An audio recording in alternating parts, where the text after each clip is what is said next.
Well, officials around the tri-state area are beefing up their response to the coronavirus outbreak after the Centers for Disease Control sent out a national warning telling municipalities to be prepared.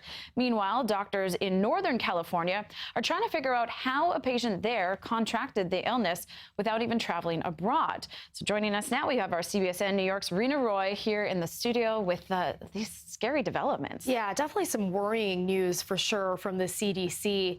That case in California has no link to traveling abroad, according to the CDC, and that the origin of the patient's exposure is unknown. The Federal Health Agency urging the public to prepare for the inevitable spread of the coronavirus within our country.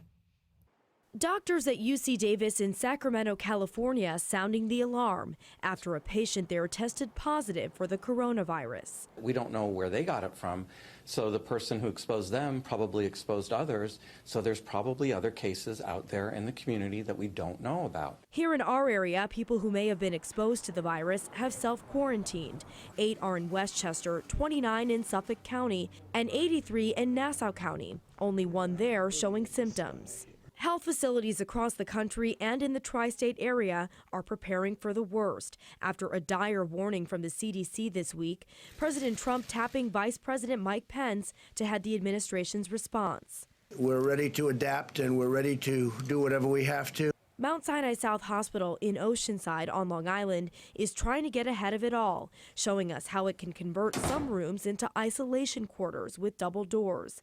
They've also stockpiled emergency supplies. We've been preparing for this for decades, so this one is novel this year. We had Ebola a few years ago. We had H1N1. Meantime, Mayor de Blasio says New York City is ready, with 1,200 hospital beds available if needed for infected patients and 1.5 million surgical masks for healthcare providers and first responders. We're in a state of high vigilance, high readiness, all elements of the city government to address this crisis. In communities where the virus does spread, experts say there will likely be disruption to everyday lives. That may include canceling mass gatherings, sporting events, having people work from home as much as possible. The trajectory of what we're looking at over the weeks and months ahead is very uncertain.